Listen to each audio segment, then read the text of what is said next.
정책 맨날 망했다고 그러죠. 다주택자들의 효과 보는 건 얘기하지 않고 무주택자들, 1주택자들 죽어난다. 이렇게 이야기하고 정책이 효과를 보기 전에 효과 없다라고 해서 미리 기대감을 떨어뜨리고 여론을 선동하고 이런 식으로 하게 되니까 정책이 효과를 못 보게 된다라고 제가 이야기 많이 했었죠. 보면 어때요? 제가 말한 그 2등 그 언론에서 이야기하죠. 끝없는 헛발질, 전 국민이 유탄 맞았다. 무주택자가 디딤돌 대출로 살 수 있는 주택은 급감하고 있다. 디딤돌 대출 이상으로 사면 영끌이 되는 거고 영끌에서 사람들이 사게 만들면은 그게 무너지는 세상이죠. 그러니까 이거는 집값이 문제다라는 거지 정책이 헛발질이다 라고 이야기하면 돼요. 상식적으로 규제를 강화하는데 더 늘어난다? 이건 말이 안 되는 거죠. 언제부터 30대들 늘어났냐 보면은 17년부터 엄청나게 늘어나죠. 그때부터 언론의 비판이 엄청나게 심해지죠. 규제할 때마다 계속 집값 뜬다 똘똘한 채니 임대사업자로 다주택 매입한다느니 다주택 규제하니까 언제적 똘똘한 채 다시 들고 와서 또 똘똘한 채 이야기하죠. 12, 16 하니까 밑에서부터 다시 치고 올린다고 하죠. 상식적으로 그렇게 되나요? 그러니까 저들만이 비상식의 세계에서 말도 안 되는 논리를 가지고 밀어붙이고 있는데 힘이 있죠. 왜? 편들어주는 사람들이 많으니까. 투기꾼들이 한둘인가요? 그리고 언론을 선동해주는 쪽은 엄청나게 많죠. 그리고 지들끼리 똘똘 뭉쳐서 눈과 귀를 막으니까 그 거짓말이 진짜처럼 들리는 거죠. 근데 야, 그 거짓말 진짜야? 라고 물어보면은 상식적으로 논리적으로 몇 개만 까주면은 그 거짓말은 진짜가 아니란 게 나와요. 그런데 집값이 왜 올라요? 그 거짓말이 속는 사람들이 나오니까 계속. 그런데 그런 거짓말이 돌 때쯤부터 엄청나게 위험하다. 특히 제가 그래서 위험해지고 그때부터 하락세가 한번 나왔다. 그렇다면은 조만간 폭락이 나온다는 이야기이기 때문에 저희가 그때부터 방송 만들고 계속 이야기한 거잖아요. 그런데 그 뒤에 조금 더 올랐으니까 너무 거짓말 한 거야. 아이고 그러세요. 많이 그렇게 생각하세요. 중요한 건 뭐예요? 저는 항상 실수요자 위주로 얘기하는 거예요. 투기꾼들 그 사이에 돈 더 벌 수 있는 인간들 벌라 그래요. 팔 수 있으면. 다만 그때 물리는 투기꾼들도 작살 나겠죠. 자, 종부세 폭탄 고지서가 날라왔대요. 목돈 60대 7배 뛰었다. 요 기사 보셨어요? 10만원에서 70만원으로. 그리고 내용 자세히 보면은 주택을 하나 더 샀댔나? 뭐 그런 것도 있었죠. 누나 깜깜한 종부세 고지서, 연봉 토할판. 연봉 토할판으로 나오려면은 적어도 한 3천원 나와야 되죠. 종부세 3천 나오려면은 웬만한 그걸로 안 되죠. 한 4, 50억은 있어야 되죠, 적어도. 임대 예산 2.5% 이상 늘고 내 집 마련 예산은 20% 삭감한다. 결합 거지가 늘어나고 있다. 거지 같은 소리 하지 말고. 그 다음에 뭐 임대 예산 늘고 내 집 마련 예산 삭감한다. 이 이유 뭐예요? 지금 내 집 마련 하지 말고 임대 살아라. 내 집 마련 될 때 그때 내 집 마련 예산 올리면 되잖아요. 지금 내 집 마련 예산 올려가지고 저거 받아주라고요. 정부에서.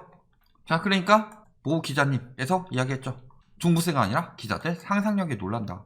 뭐 종부세 이 정도 내려면 몇백만원 내려고 해도 2, 30억짜리 집을 가지고 있어야 되는데 7배 뛰었다. 10만원에서 1만원 늘었는데 뭐 하고 종부세 2천만원에 기절. 매도 고민하는 다주택자들 매도 고민하라고 만든 거잖아요.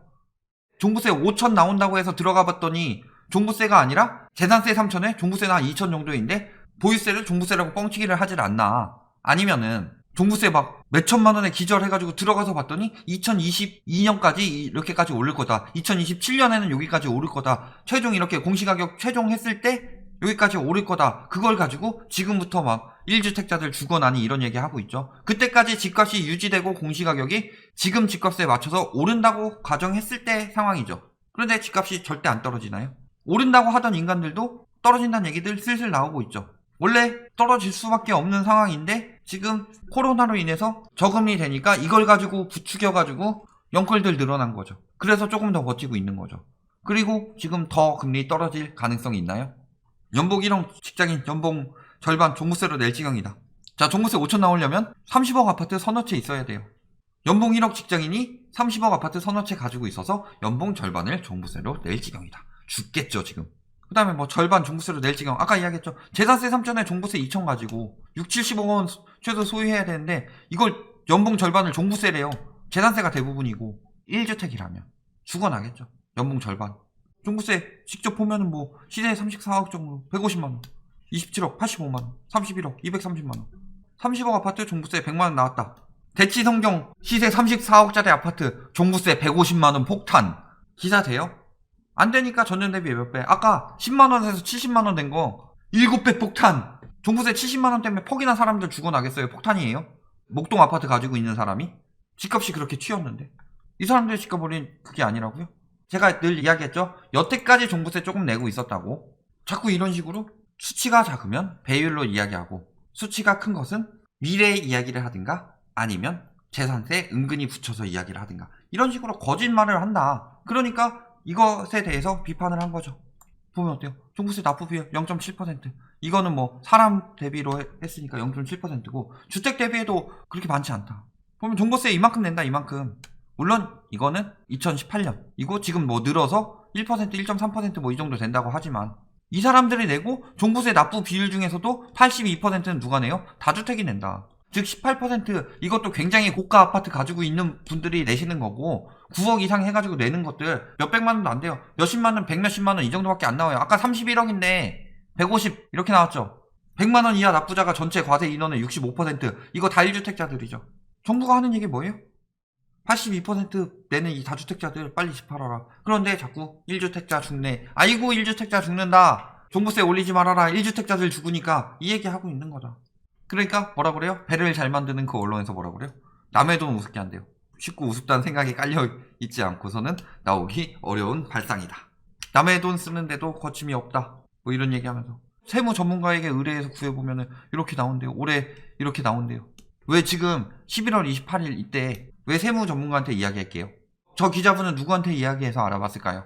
유튜브 채널에서 이 얘기 하셨거든요. 지금 아까 뭐 나왔죠? 대치성경? 특수관계인이 아니라 직접 여기 내는 사람한테 물어본 거예요.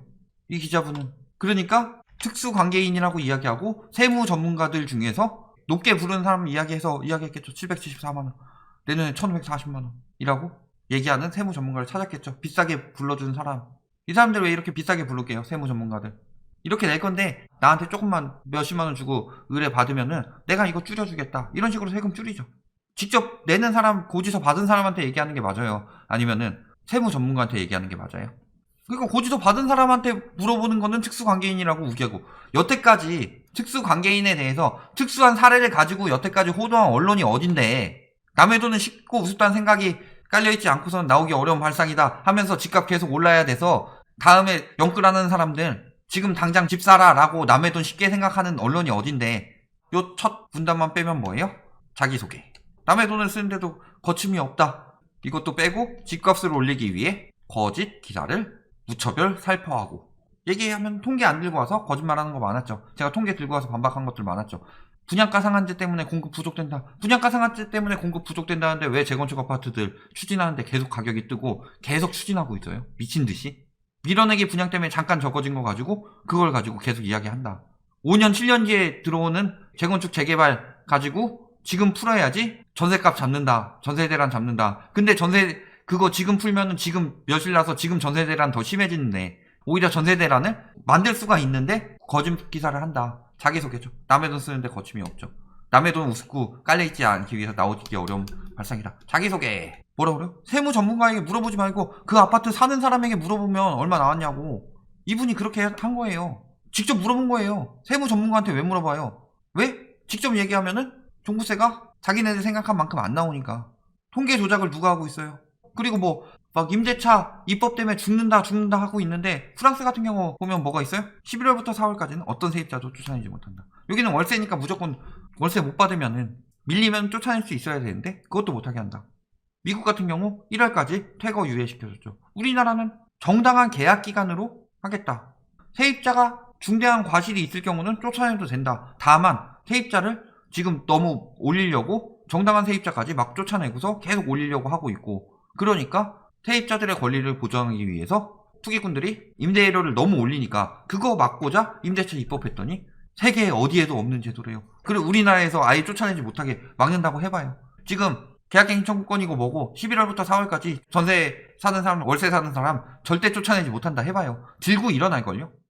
기득권의 권익을 보호하는 것이 언론이냐 혹은 서민들과 정말 힘든 사람들을 보호하려고 소리를 내는 것이 언론이냐. 언론에 해야 할 일을 정확하게 말씀하시는 저 기자님이 맞냐 아니면은 남의 돈 우습게 생각하는 자기소개하고 있는 그 언론이 맞냐는 누가 봐도 뻔한 거죠. 지금도 보면 어때요? 자, 현금 못 잡는 갭 투자 대책 실수요자부터 당일날 그 다음에 징벌적 과세 분풀이는 되겠지만 뭐 실효성 당일날 계속 이런 식으로 되고 있다. 이건 뭐지? 부동산 대책 반발. 왜 공급하라고 그래서 공급했더니 왜 반발? 임대차 3법 앞두고 편법 당국 걱정 다 나쁜 거죠. 영끌 전세 대책 숫자 노름이다. 아파트 없으니까 숫자 노름이다. 아파트 어떻게 내요? 내년에 당장 아파트 만들 수 있는 정책 가지고 와봐요. 어떻게 하라는 거예요? 재건축 재개발 풀라고요? 전세 대책 내야 되는데 재건축 재개발 풀어가지고 아파트 공급해야지 해서 만들어서 멸실 늘려서 전세가 올리고 아파트 매매가 올리고 재건축 아파트부터 가격 다시 띄우라고요? 24번째 대책날 매매 전세 역대 최고 띄웠다. 이때 대책날 나온 거면은 16일자일 텐데 9일부터 16일 보통 뭐 이 정도 나왔을 텐데 역대 최고 뛴 거 19일날 대책 나왔는데 이 대책 나왔기 때문에 9에서 16일날 집값이 뛰었다 해요. 뭐예요? 다 이런 식으로 이야기하고 있다. 대책 나올 때마다 효과를 보겠어요? 효과가 많이 경감되죠. 왜 언론이 저따위 짓을 하고 있냐. 건설사와 기득권들의 나팔수 노릇을 하면서 특히 배를 잘 만드는 그 언론에서 문재인 정권 홍보라더니 스리슬쩍 수정했다. 20번 논란 이거 뭐라 그래요? 연설 일부를 소개했다. 이거 누가 얘기한 거게요? 이거 문재인 정권 홍보였어요?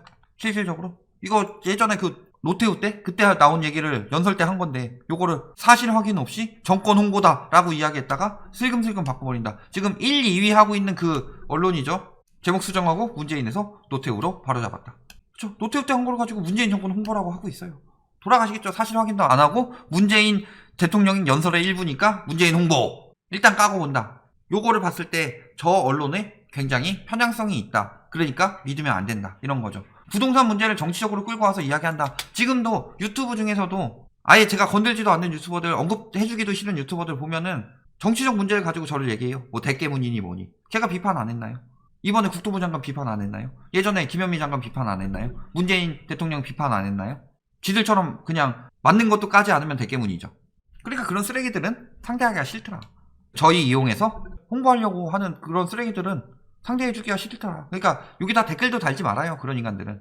제가 안 보고 있는 게 아니라 보고 있는데 홍보해줄까봐 안 하고 있는 거니까 그런 채널명은 말도 하지 말아요. 혹시 누가 들어가서 볼까봐. 자, 결론. 부동산 정책 효과 없다. 왜? 당일부터 까는데. 그러면 여론이 형성이 되죠. 그러니까 효과가 경감되죠. 그래서 효과가 아예 없었냐. 그 전까지 지속적인 완화 정책으로 인해서 계속 오르고 있던 게 9.13 때 한번 떨어졌죠. 그 다음에 12.16 때 한번 영향받았죠. 7.10 때 또 영향받게 생겼다. 그러니까 똥줄이 타서 까고 있는 거다. 특히 몇몇 언론들은 부동산뿐만이 아니라 정치적 견해를 가지고 모든 것을 편향되게 보고 있다. 그래서 잘못된 통계를 가지고 오고 잘못된 오보를 내면서 설명을 하고 있다. 그런 언론들을 믿어야만 하냐, 아니면 우리가 상식적으로 생각하는 것과 자료들을 믿어야 하냐, 이런 부분에 대해서는 그런 언론이 선동해서 그런 현상이 생겨날 수 있어요. 결국은 심리니까. 근데 그게 언제까지 갈 것이냐, 요거까지 확인해 보시고 상식적으로 생각하게 되면은 지금 해야 할 행동에 대해 답이 보일 것이다. 여기까지 말씀드리겠습니다.